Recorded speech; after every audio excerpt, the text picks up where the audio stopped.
Olha, o presidente Dilma está em Cuba, como você sabe, por uma série de razões. A gente vai, inclusive, mostrar para você daqui a pouquinho o dia a dia da presidente lá. Mas há também interesse econômico no Brasil. Em Cuba tem a questão do porto em Cuba, que foi financiado pelo Brasil, Porto de Mariel. E para a gente poder entender um pouco melhor para isso, está aqui conosco o Tomás Zanotto, que é diretor do Departamento de Relações Internacionais e Comércio Exterior da FIES. Tomás, muito obrigado pela sua gentileza, pela participação aqui conosco. Boa noite, Tomás. Tomás, qual é o interesse, então, que o Brasil tem economicamente, né, em desenvolver esse porto em Cuba? Olha, existe um interesse estratégico. O Brasil é um país sul-americano, tem bastante inserção na América do Sul, mas a inserção econômica do Brasil no Caribe ainda é pouca, pode melhorar muito. E esse porto é uma oportunidade para isso. Não é só o porto, é a zona econômica, a zona industrial, a zona de processamento de exportação, que tem cerca de 500 km² em torno do porto, onde os cubanos estão fazendo uma experiência, estão copiando um pouco aquele modelo chinês de um país, dois sistemas, ou seja, eles estão criando todo um ecossistema lá que vai permitir o estabelecimento de uma indústria e dali não só atender o mercado cubano, mas também exportar para outros países da região. O porto em si foi financiado pelo Brasil, mas foi construído por empresas brasileiras. No caso é Odebrecht, né? No caso Odebrecht. Tá. E 80% de todo o material, de todos os equipamentos que foram envolvidos nessa construção são brasileiros, quer dizer, Portanto, as compras foram feitas aqui dentro. Tudo feito aqui dentro. A garantia, nós entendemos que a garantia do pagamento desses financiamentos são as próprias receitas do porto, que serão em moeda forte. É um porto que vai ser administrado pela Autoridade Portuária de Singapura, que é um dos portos mais bem administrados do mundo. É um porto com calado, quer dizer, que é a profundidade do porto bastante considerável. E, como você sabe, Heródoto, logo nós vamos ter ampliação do Canal do Panamá, que vai permitir passar os navios maiores, que eles chamam pós-Panamá, que são navios de 160 mil toneladas. Então, Cuba tem aí a chance de ser uma plataforma para exportar para todos esses países da América Central, que juntos formam um mercado grande. E, existem já cerca de 300 empresas brasileiras no local. 300? 300. Lá em Cuba? Lá em Cuba. Sendo coisa. Sim, porque são vários setores. Tem casos bem conhecidos, como o da Souza Cruz, que é uma parceria que já tem 18 anos lá, muito bem sucedida, e ontem, se não me engano, firmaram um contrato para estabelecer uma nova unidade para fabricação de cigarros ali nessa zona portuária, ou seja, na zona de processamento e exportação de Mariel. Então, Agora, a partir do momento que você fabricar nessa zona, você teria uma situação competitiva melhor na região do Caribe? Sem dúvida, porque eles criaram, exatamente como fizeram na China, situações especiais. A lei trabalhista é particular, tem liberdade total, pode-se operar em moeda forte, tem liberdade total de remessa de dividendos, quer dizer, tem uma série de o que vale condições... para o porto não vale para o resto do país, ou não? Exatamente, como na China. A China também que começou aquele processo dela de mudança de regime da época do Deng Xiaoping com esse sistema de zonas de processamento e exportação, com chineses chamam um país, dois sistemas. Tipo Hong Kong, etc.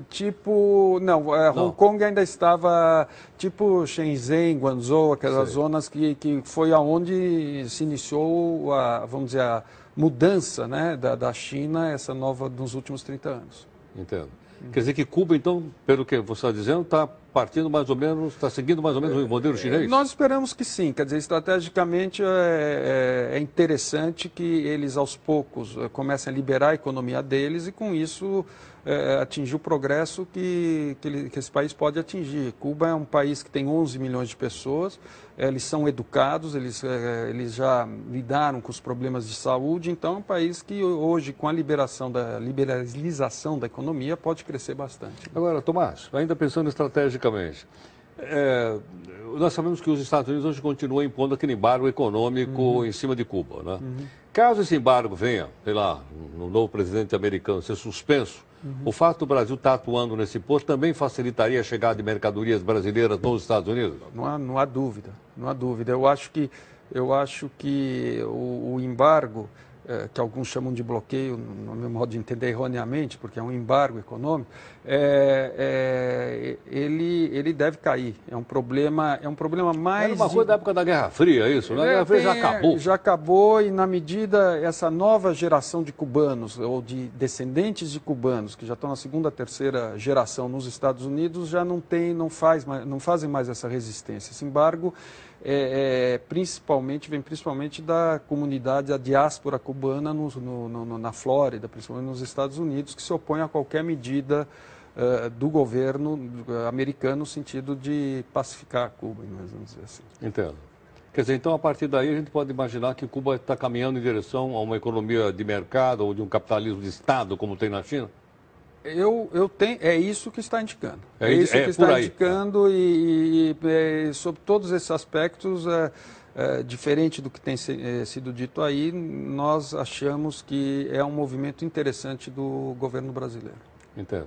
Agora, Tomás, todos esses investimentos que o Brasil fez aí no caso de Cuba, eles são garantidos? Olha... Porque aquela história do capital internacional, né? Nós aí somos um capital internacional no outro país, não é isso? Exato. Eu estava conversando há pouco, quando soube que vim aqui, com o embaixador nosso em Cuba, que é o Cesário Melantônio, e ele me deu alguns números, falou que o Brasil até agora já emprestou para Cuba 1 bilhão e 600 milhões de dólares. Entre o que foi emprestado e o que vai ser emprestado, porque existem também créditos alimentícios, ou seja, são créditos que são dados ao governo cubano para comprar alimentos no Brasil, sempre no Brasil. Para gastar aqui. Para gastar aqui. E isso não é uma novidade, isso iniciou-se no governo Fernando Henrique Cardoso, quer dizer, já é uma coisa que vem há bastante tempo. E não se tem notícia de um atraso sequer de Cuba. E a informação que nós temos é que no caso do Porto, que é o grosso desses investimentos, desses 1 bilhão e 600, 1 bilhão vão ser no Porto, 800 já foram e a presidente anunciou agora mais 200 aproximadamente, totalizando 1 bilhão, eles são garantidos pelas receitas do próprio Porto. Então é o que chamam de project finance, é clássico, quer dizer, você garante um projeto de infraestrutura com a receita do próprio empreendimento. Aí eu não vejo grande novidade, não há grande diferença se o Porto está sendo feito em Cuba ou se estivesse sendo feito em Tampa, na Flórida. Quer dizer, a mesma coisa. Entendo. É que a gente vai mais pelo lado político, né? Você é a primeira pessoa que eu estou dando explicações para a gente mais profundas do lado econômico dessa aproximação do Brasil com Cuba. Porque fica parecendo mais que é mais uma questão política, porque a esquerda daqui se reúne com a esquerda de lá, quando existem todas essas outras questões que a gente precisa também saber, né? Essa questão, como eu disse, isso já se iniciou com o Fernando Henrique, né? Não é algo assim que foi inventado agora. E eu me lembro, Heródoto, quando há muitos anos atrás, segunda metade da década de 80, e eu trabalhava na indústria têxtil e vendia tecidos na Polônia, ainda na cortina de ferro. Na Polônia? E eu me lembro visitando aquele país, a gente via ainda, vamos dizer, os campos, os arados eram todos tortos, porque eram arados manuais e tal, mas você via as menininhas e os meninos bem vestidos, indo para a escola, arrumando, quer dizer, e faltando tudo, infraestrutura. Eu voltava para o Brasil e dizia, a hora que acabar a cortina de ferro, a Polônia vai disparar. E foi o que de fato ocorreu. Eu acho que Cuba, eu vejo uma situação semelhante. Ela tem um grande potencial, é uma população bem educada, bem preparada. O que a gente ouve das empresas que estão instaladas lá, que é a mão de obra de alta qualidade, quer dizer, então o que precisa é eles tomarem realmente a decisão de se empenhar nesse caminho. Eu acho que, sob esse aspecto, é positivo que o Brasil esteja sendo pioneiro nisso. Também falou-se muito da questão em vez de estar se investindo no Brasil, está se investindo em Cuba. E não é uma verdade, porque a verdade é que não falta dinheiro no BNDES, a verdade é que as secretarias estaduais, municipais, federais não conseguem aplicar todos os recursos que tem. O governo do Estado de São Paulo está com 40 bilhões de reais em caixa, que não consegue transformar os projetos.